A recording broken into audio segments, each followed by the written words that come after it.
Okay, welcome back everybody. So now we are good to go.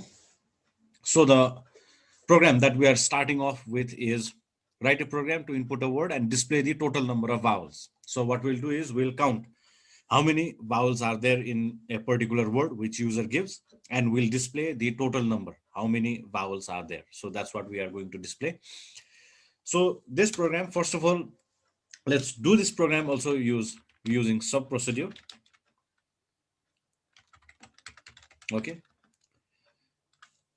we will do using sub procedure. So let's change this function into sub, and let's keep the sub procedure name the same. Okay, that vowel only. Let's not do any changes in this one. And here also what we are doing is we are taking one word as an input. So it is $. Our parameter is also the same. Now CLS as always is there to clear our screen. Then we have input to take one word from the user. Then we have to call. Now, in order to call sub procedure, we use call keyword. So we write call, then we write down the sub procedure name, which is vowel and $. So this is it. So this is basically our main module. Now, what we need to do is we need to write down the definition. So for definition, let's go. Okay, sub vowel, remove $sign. Okay, so here we are. As usual, what we have to do here is, okay, let's see in this screen. So user will give one word as an input. Now let's assume user types tiger. Then what we have to do is, now this time we have to display the total number of vowels. Okay, total how many vowels are there. Now if we count over here only, then there are two vowels, two vowels. So in order to find how many vowels are there, what we have to do is we have to extract each character one by one, for which we have already written this statement. It's over here. Okay, we have to extract. And after we have extracted, what we have to do is we have to check. And in order to check, our condition is also over here. And whatever condition we have written is for the vowels. So we have to check whether the extracted character is vowel or not. And if it is a vowel, then what we have to do is we have to count. We have to count. Our main objective is to count total number of vowels. So if we find vowel, then we have to count. So in order to count, what we'll do is we'll use one extra variable, that is count. Let's use count. And as I told you before also, if you remember, what we had written was, okay, it's over here only. $V is equals to $V plus CS dollar. Here we are using $V variable to store all the vowels. So $V variable is repeating. $V equals to $V. But right now our variable over here is count.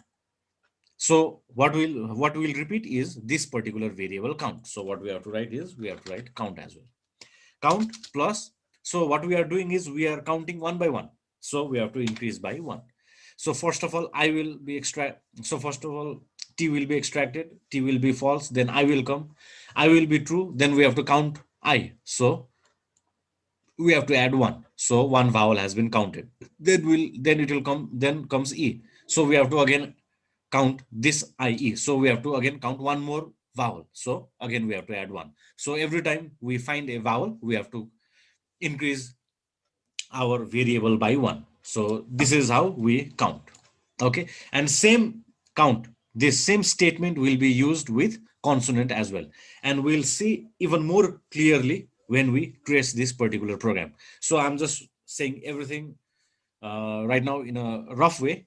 So after we finish all this, after we write program, then we'll trace. At that time, you will understand everything in a clear way. Okay. So okay. So we have reached up to here. So instead of this particular line, what we'll write is we'll write count equals to count plus one. So this is basically that we have to do. So let's edit our program and let's see the output. Okay. So extraction, it's same. Our condition is also same. Now here, if the extracted character is a vowel, then it will come to the body part, which is over here. Here we do not want to store the vowels, but we want to count. So in order to count, what we do is we write on count. We use count variable and we write on count is equals to count. Now count is repeating because we are using this count variable to store the number of vowels present in the particular word that user has typed. So count plus, and every time we have to count one vowel, so count by one. So we have to increase by one. Then it is end if, then we have next. Now here, now in sub procedure, what we do is we display everything inside the definition part. So here we print. So in order to print, write print keyword, then write down the total number of vowels is, the total number of vowels is W dollar. So this is what we have to do. Yeah, sorry, sorry, I'm sorry. It is not $, but what we have to do is we have to display the total number of vowels, and total number of vowels is stored in count. Okay, so it's not that $, we have to print, we have to print count. Okay, so let's run our program and let's see the output. TIGER tiger. So there are two vowels, IE, so it is displaying two. Okay, let's check for one more.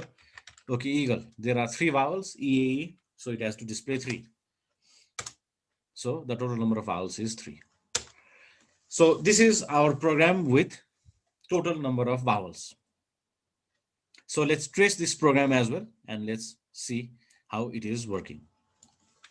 Okay, so let's say user types tiger. So this $, holds tiger. Then it will come to this line. Everything will be converted into small letters, which is already here. So no problem so far. Now we have this loop, and in loop we have a variable I, which at the beginning will be 1.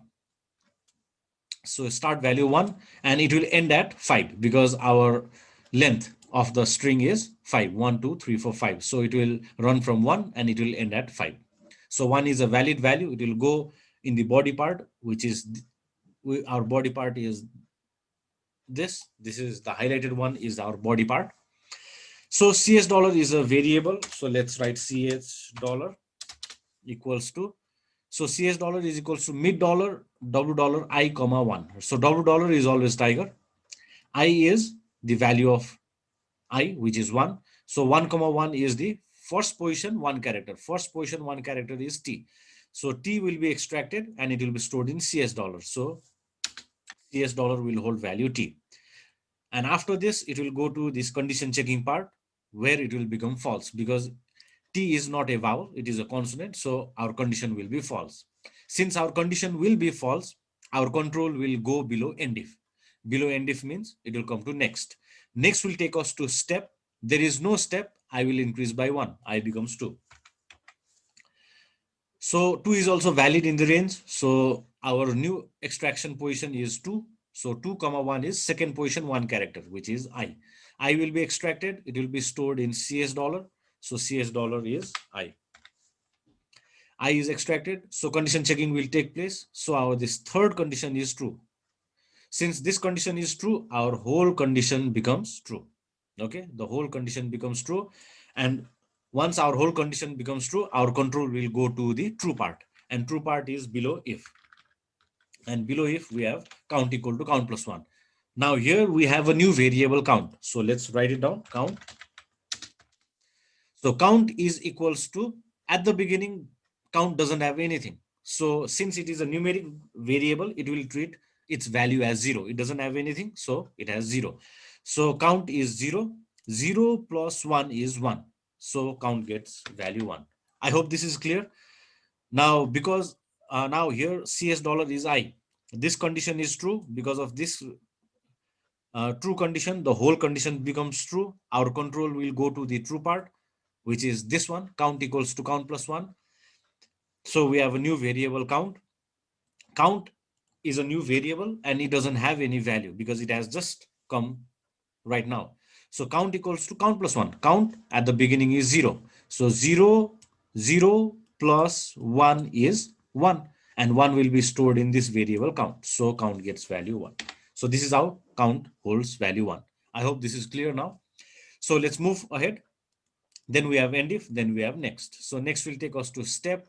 There's no step. I will increase by 1, I becomes 3. So third position, one character is G. G will be stored, extracted and stored in CS dollar. Now condition checking will take place. It will become false because none of the conditions will be true.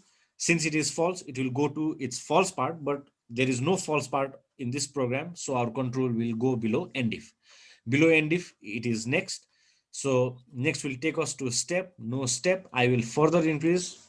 It becomes 4. 4 is also valid in the range. It will come down 4 comma 1. 4 comma 1 means fourth position one character, which is E. E will be extracted and will be stored in CS dollar. So here we have E. Now this condition is true. Second condition is true. So whole condition becomes true. It will go to its true part. And we have one statement in a true part, which is count equals to count plus 1. So now count is 1. So 1 plus 1 is 2. So 2 will be stored in count. So count has a new value, that is 2. Then it comes to next, end if, then comes end if, end if, then comes next. Next will take us to step. I will increase, becomes 5. 5 is also still valid. It will go towards its body part. Now it is fifth position, one character, which is R. And R will be extracted. It will be stored in CS dollar. We have a new value, R over here. Condition checking will take place. Our condition will be false.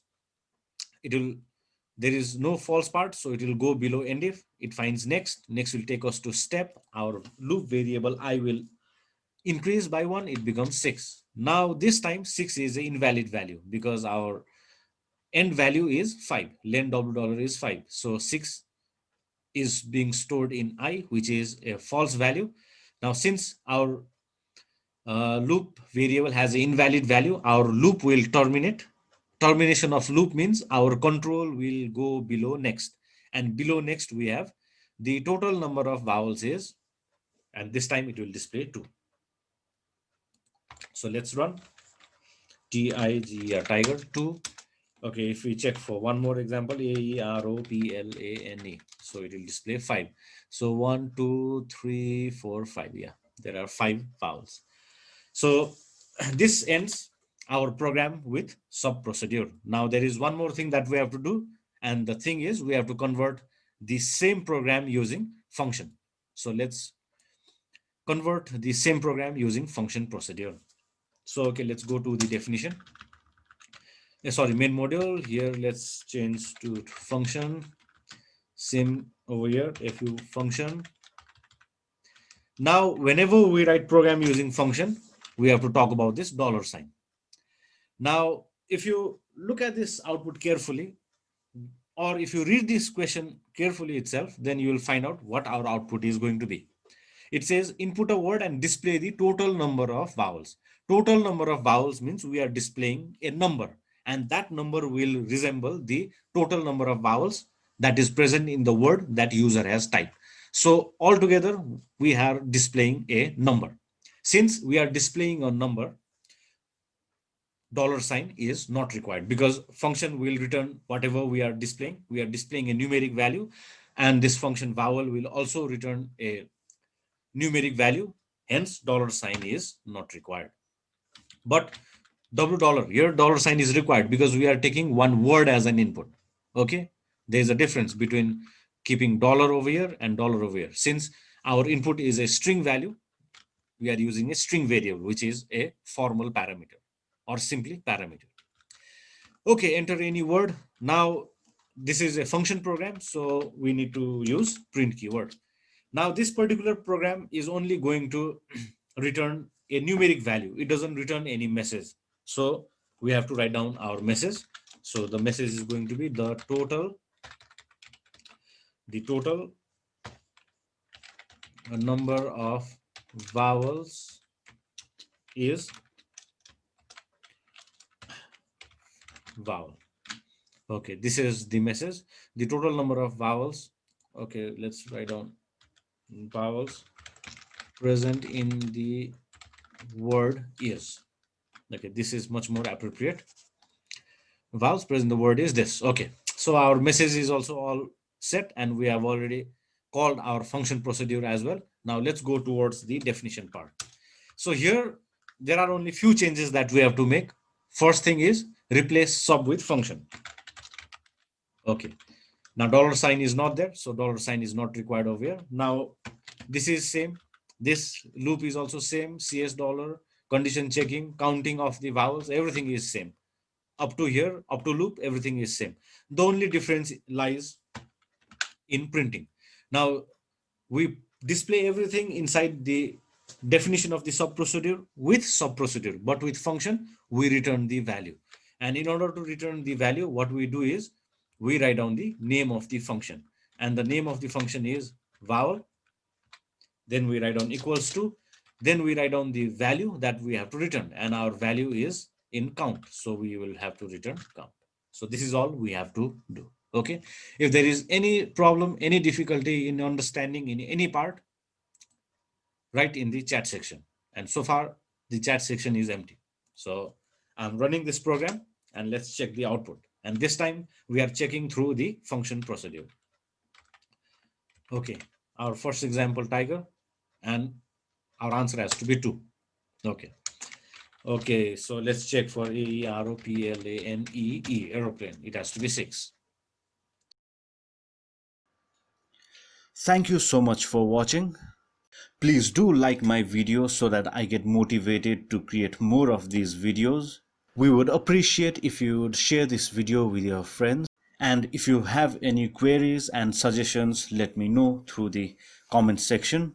Lastly, please do subscribe my channel and press the bell icon so that you get notified every time I post a new video. Thank you.